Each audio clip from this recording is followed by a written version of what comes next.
Hello दोस्तों, मैं रुस्तम और आप देख रहे हैं नॉलेज लैब। दोस्तों, मैं लेकर आया हूँ बिहार बोर्ड 10वीं परीक्षा के लिए नॉन हिंदी का पार्ट 2 सब्जेक्टिव वीडियो।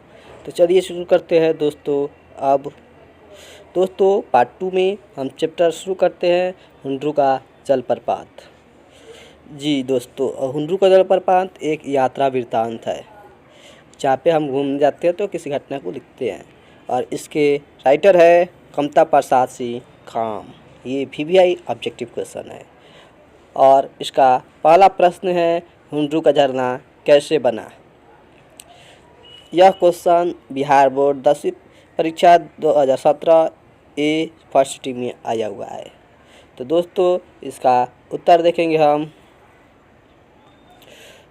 उत्तर है, हुंड्रू का झरना नदी का यह खेल है कि यह नदी समरेखा है के उद्गम स्थान से 50 मील आगे हुंड्रू का झरना है। नदी जहां पहाड़ को पार करने की चेष्टा में पहाड़ पर चढ़ती है, वहां पानी की कई धाराएं एक हो जाती है। और जब सब धाराएं एक हो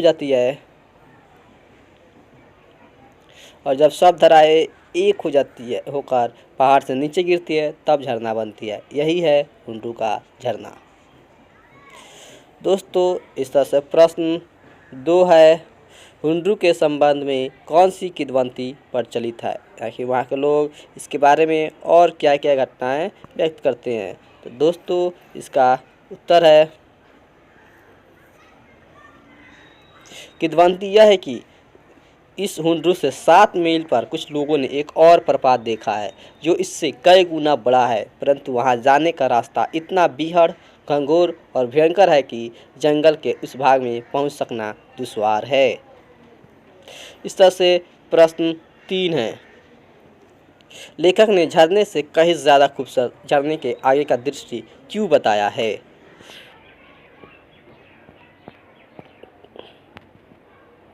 तो दोस्तों इसका उत्तर है, झरने से ज़्यादा खूबसूरत होता है झरने की आगे की घाटी का दृश्य। पहाड़ों के बीच एक पतली सी नदी बहती है, वह थर्मामीटर में पतला सा दिखता है। उसके आगे पहाड़ मानो नदी को ललकार रहा हो। यह प्राकृतिक वैभव अवर्णनीय है। इस तरह से प्रश्न 4 है, जैसे हुंड्रू का झरना वैसे उसका मार्ग, इस कथन की व्याख्या कीजिए। तो दोस्तों इसका उत्तर है, हुंड्रू का झरना जितना मनोरम है, उसका मार्ग उतना ही दर्शनीय है। कहीं सुंदर मैदान दिखते हैं, कहीं भीषण जंगल दिखते हैं, कहीं पहाड़ और झाड़ियाँ जैसा मनोरम झरना वैसा उसका मनोरम मार्ग। गांधी जी ने भी कहा है कि जैसा साध्य भी तब भी महान होता है जब उसका रास्ता भी महान हो। इस तरह से प्रश्न 5 है, हुंड्रू का जलप्रपात के सौंदर्य का वर्णन अपने शब्दों में कीजिए। यानी अपने से बताना है हुंड्रू जलप्रपात का सुंदरता कैसा है। तो लिखेंगे 243 फुट का यह जलप्रपात निराला है। सुंदरता यहाँ साकार हो गई है और वर्णन शक्ति को यहाँ और भाव की कमी हो गई है। विचित्र शोभा है जो कभी पुरानी नहीं पड़ती और धन्य प्रपात है जो सदा एक सा बह रहा है, अविरल अविचल। जलप्रपात का दिव्य प्राकृतिक सौंदर्य अविस्मरणीय है। इस तरह से दोस्तों अगला चैप्टर है बिहारी के दोहे और यह बिहारी द्वारा लिखित है। दोस्तों इसका पहला प्रश्न है, गोपियाँ कृष्ण की मुरली क्यों चुरा लेती है। तो इसका उत्तर है, बातचीत के लोभ से गोपियाँ कृष्ण की मुरली चुरा लेती है ताकि कृष्ण उनसे बात करने जाए। इस तरह से प्रश्न 2 है, कवि ने नर की तुलना नल के जल से क्यों किया है। तो दोस्तों इसका उत्तर है, नर का मन और नल का जल नीचे की ओर और ज़्यादा तीव्रता से बहते हैं। दोनों निम्न मार्ग से ज़्यादा गतिशील होते हैं, इसलिए दोनों का तुलना किए है। इस तरह से प्रश्न 3 है। प्रश्न 3 है, दुर्जन के साथ रहने से अच्छी बुद्धि नहीं मिल सकती है। इसकी उपमा में कवि ने क्या कहा है। तो दोस्तों इसका उत्तर है दुर्जन के साथ रहने से अच्छी बुद्धि नहीं मिलती है। कपूर में हींग मिलाने पर भी हींग में सुगंध नहीं आता है। इसी तरह से दुर्जन के साथ रहने से अच्छी बुद्धि नहीं मिलती है। दोस्तों प्रश्न संख्या 4 है, राधा की सुंदरता का प्रभाव कृष्ण पर कैसे पड़ा, यानी कि राधा कितनी सुंदर थी और उससे कृष्ण कितना मोहित हुए। तो दोस्तों इसका उत्तर है राधा की सुंदरता को देखकर कृष्ण का मन हरा हो उठता है। जैसे पीले रंग जब काले रंग के ऊपर पड़ता है तो वह हरा हो जाता है। राधा गोरी है और कृष्ण काले हैं। राधा के लावण्य को देखकर कृष्ण आनंदित हो उठते हैं।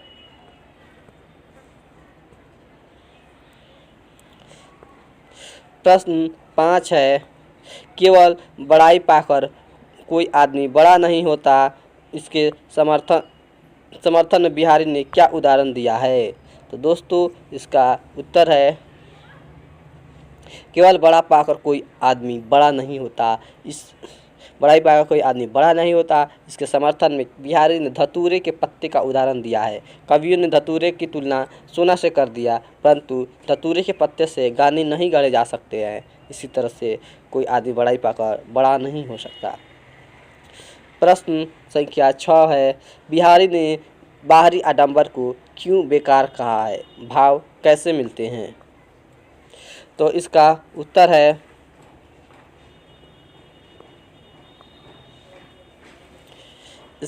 है बिहारी लाल के अनुसार माला जपना, रामना ओढ़ना, तिलक बाहरी आडंबर है। इसमें कोई काम पूरा नहीं होता। ईश्वर तो सच्चे हृदय में निवास करते हैं, अतः ईश्वर को पाने के लिए बाहर नहीं भीतर ठीक करने की ज़रूरत है। इस तरह से दोस्तों अगला चैप्टर है ठेस, और यह कहानी बहुत ही मार्मिक है और इसमें श्रीचंद की कहानी को दर्शाया गया है। दोस्तों इस कहानी का पहला प्रश्न है, श्रीचंद के सौगात को किसने खोला, वह कैसा था। ये बिहार बोर्ड 2016 एक आया हुआ क्वेश्चन है। इसका उत्तर है श्रीचंद के सौगात को लेखक ने खोला है ना, जो लिखे कहानी को। श्रीचंद का सौगात अद्भुत था। ऐसी कारीगरी, ऐसी बारीकी, रंगीन सुतलियों के फंदों का ऐसा काम जिसे लेखक ने पहली बार देखा था। दोस्तों इस तरह से प्रश्न संख्या 2 है, रेलगाड़ी पर बैठी मानू को श्रीचंद ने अपनी ओर से कौन से सौगात दिए। ये भी बिहार बोर्ड 2016 एक का प्रश्न है। इसका उत्तर है रेलगाड़ी की खिड़की के पास खड़े होकर श्रीचंद ने एक बोझा उतारा। श्रीचंद ने कहा, मेरी ओर से है, सब चीज़ है दीदी, शीतल पट्टी, चीख, एक और एक जोड़ी आसनी कुश, ये भेंट के रूप में। प्रश्न 3 है, गांव के किसान श्रीचंद को क्या समझते थे। तो इसका उत्तर है गांव के किसान श्रीचंद को बेकार ही नहीं बेगार समझते थे। श्रीचंद खेत पर देर से और धीरे धीरे चलता हुआ पहुंचता था। इस तरह से प्रश्न संख्या 4 है, श्रीचंद को लोग चटोर क्यों समझते थे। तो इसका उत्तर है श्रीचंद स्वादिष्ट भोजन और चटपटे व्यंजन का प्रेमी था। उसे काम के बदले बढ़िया भोजन चाहिए। तली बघारी सब्जी, दही की कढ़ी, मलाईदार दूध घी की दाढ़ी उसे बहुत प्रिय है। स्वादिष्ट भोजन देखते ही वह काम के लिए दौड़ता, इसलिए लोग श्रीचंद को चटोर कहते हैं। प्रश्न 5, इस कहानी का नाम ठेस क्यों पड़ा। दोस्तों इसका उत्तर है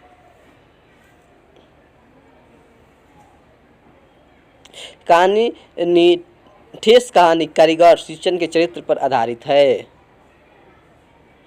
श्रीचंद एक प्रसिद्ध हस्त कारीगर है। उसकी बनाई गई चीज़ों की बड़ी मांग होती है। श्रीचंद एक कारीगर के साथ स्वाभिमानी कलाकार भी है। इस कहानी में मंजली भाभी के व्यंग, बाढ़ और तिरस्कार से उसके स्वाभिमान को ठेस पहुंचती है। इस कारण इस कहानी का नाम ठेस पड़ा। प्रश्न संख्या 6, श्रीचंद को लोग चटोर क्यों समझते हैं? तो इसका उत्तर है, सिंचन स्वभाव से भोजन प्रिय था। वह स्वादिष्ट एवं चटपटे भोजन का दास था। वह तली भगाई हुई सब्जी, दही की कड़ी, मलाई, दूध, घी की हांडी के साथ चूड़ा देखते ही उसका मन प्रफुल्लित हो उठता था। स्वादिष्ट भोजन देखते ही वह काम के लिए दौड़ पड़ता। इसलिए उसे यदि काम लेना हो तो पुष्ट और स्वादिष्ट भोजन तैयार रखना होगा, अन्यथा सिंचन के काम की कारीगरी समाप्त। इसलिए लोग सिंचन को चटोर कहते हैं। प्रश्न 7, सिंचन का चरित्र और चित्रण का वर्णन करें।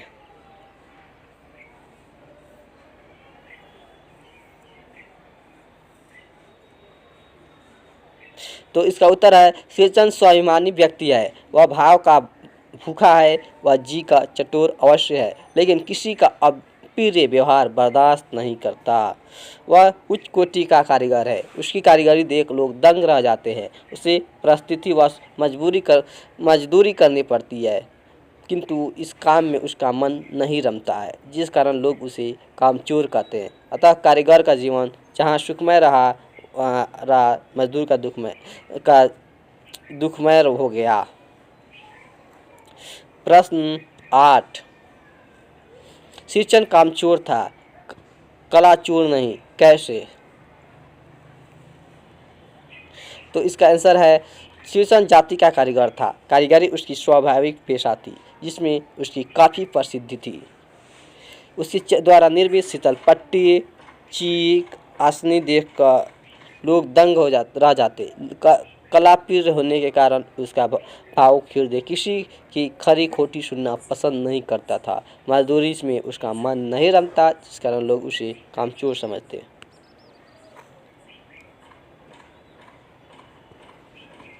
प्रश्न 9, छोटी चाची सिंचन पर क्यों बिगड़ गई? तो इसका उत्तर है, सिंचन की जी का चटोर था। इसी चटोरता के कारण उसे लेखक की छोटी चाची के व्यंग बाढ़ का शिकार बनना पड़ा। वह लेखक के यहाँ चीक, शीतल पट्टी आदि बना रहा था। मानो जो लेखक की छोटी बहन थी, उसे पान का बीड़ा दे दिया।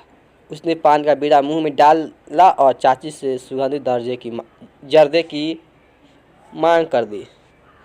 यह सुनते ही चाची की त्योरियाँ चढ़ गई। उसने सिंचन को बुरा भला कहना शुरू कर दिया।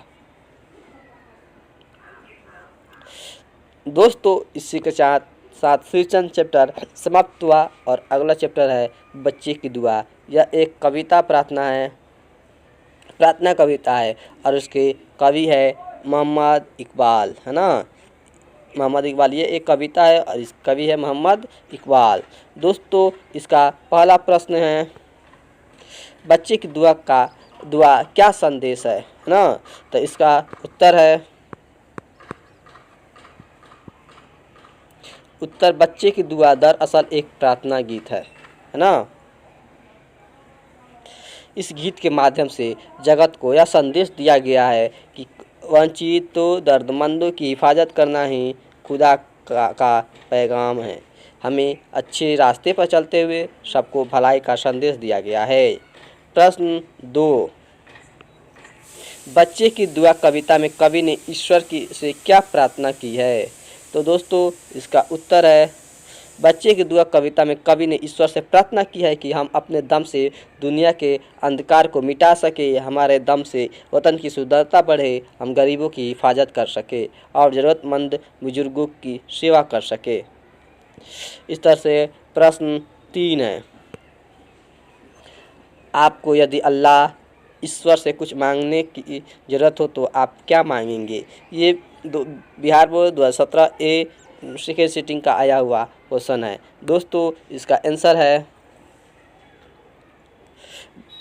बुराई से बचने की दुआ मांगेंगे, नेक राह पर चलने की दुआ मांगेंगे। मेरा काम गरीबों की हिमायत करना होगा, दर्दमंद वृद्धों से मुहब्बत करने की क्षमता मांगेंगे, मैं उजाला फैलाने का क्षमता मांगूंगा। ये कवि द्वारा कहा गया है। प्रश्न 4 है, बच्ची की दुआ शीर्षक कविता में संसार को बेहतर बनाने की कल्पना मुखर हुई है। इन उन कामनाओं को अपने शब्दों में लिखे। ये प्रश्न 2016 8 में आया हुआ क्वेश्चन है। दोस्तों इसका उत्तर है, कवि ने कामना प्रकट की है कि ईश्वर उसे बुराइयों से बचाए और अच्छे रास्ते पर चलने की शक्ति दे। मनुष्य गरीबों का पक्षधर बने, दुखियों का सेवा करे, सबको प्यार सबसे प्यार हो, संसार में उजाला छा जाए। प्रश्न 5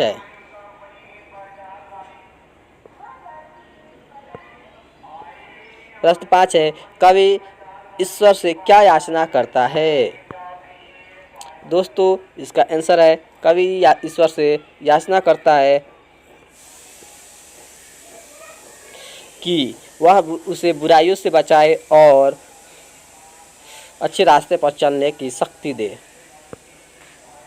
इस तरह से प्रश्न 6 है, इस कविता में कौन कौन से नेक काम बताए गए हैं?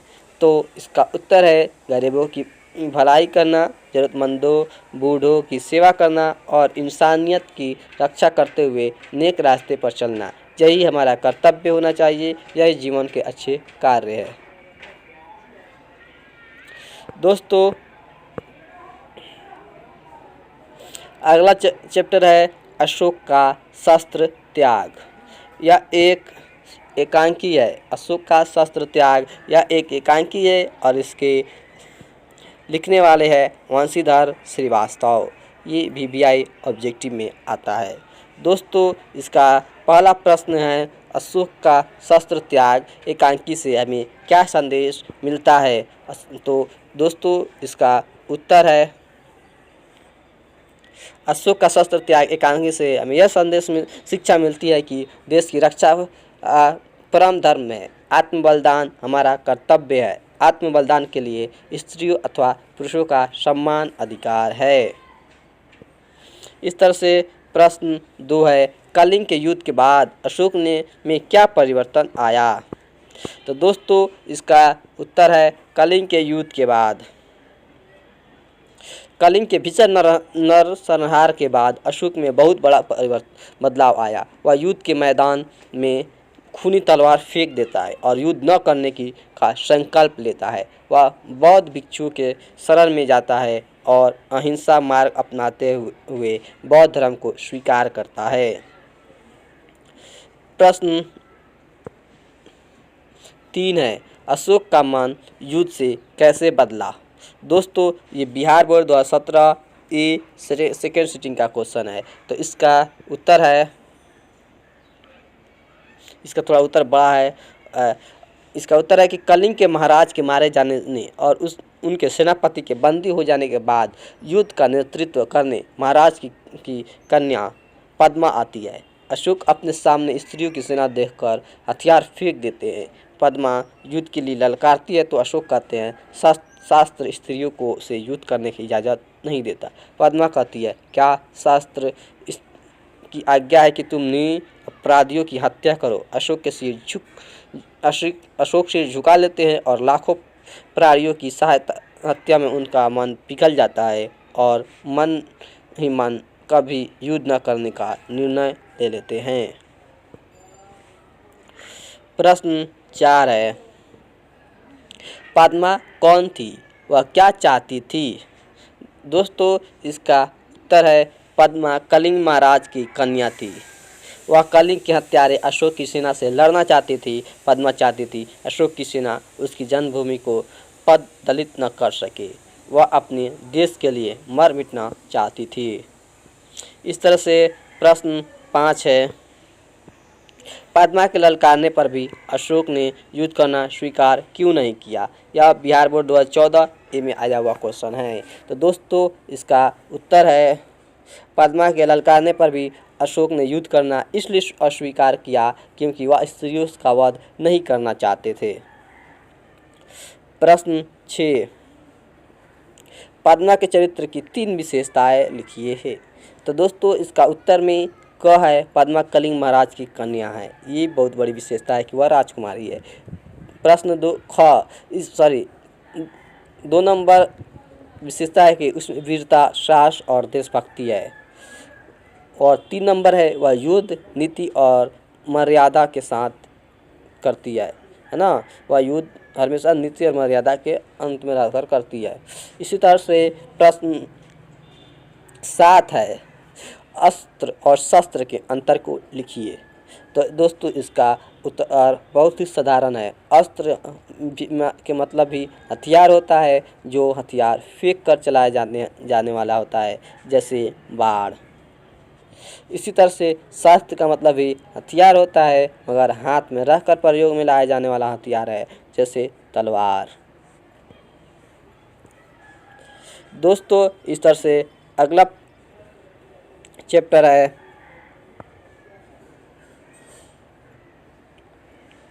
ईर्ष्या तू न गई मेरे मन से। ये बहुत ही ज़बरदस्त कहानी है ना। ये निबंध है और यह निबंध रामधारी सिंह दिनकर द्वारा लिखा गया है। दोस्तों इसका पहला प्रश्न है ईर्ष्या का चारित्रिक दोष क्यों माना जाता है। ईर्ष्या का चारित्रिक दोष क्यों माना जाता है। तो दोस्तों इसका उत्तर है ईर्ष्यालु व्यक्ति में चारित्रिक दोष आ जाता है, उसे कभी जीवन का सही आनंद नहीं मिलता है।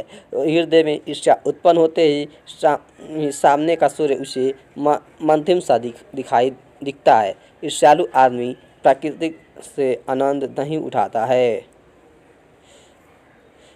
उसे पंछियों के गीत और फूलों की खुशबू और भंवरों के नृत्य में आनंद नहीं मिलता है। वह मानसिक रोगी होता है।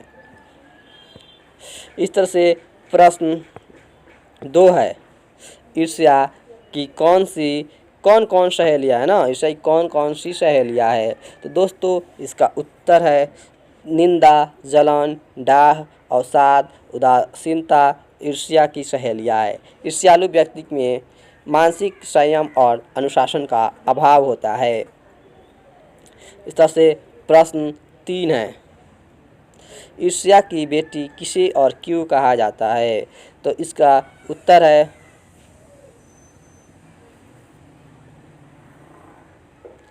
ईर्ष्या की बेटी का नाम निंदा है। जो व्यक्ति ईर्ष्यालु होता है वही व्यक्ति बुरे किस्म का निंदक भी होता है। उसे दूसरे की निंदा में मज़ा आता है और दूसरे की निंदा में के द्वारा अपना बड़प्पन पाना चाहता है।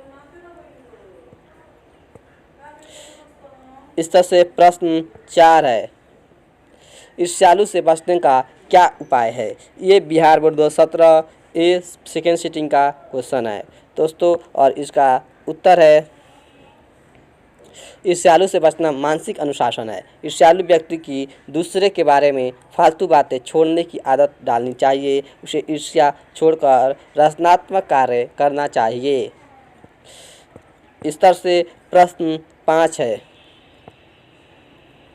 वकील साहब सुखी क्यों नहीं है ना। वकील साहब हमेशा दुख में क्यों रहते हैं। ये बिहार बोर्ड 2016 ए का क्वेश्चन है दोस्तों। तो इसका उत्तर है वकील साहब दूसरे के सुख से दुखी हैं। भगवान उनके पास अब कुछ दिया है, सब कुछ दिया है।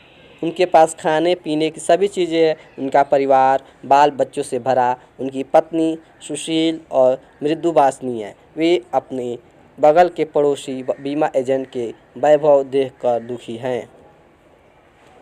इस तरह से प्रश्न संख्या 6 है ईर्ष्या को अनोखा वरदान क्यों कहा गया है।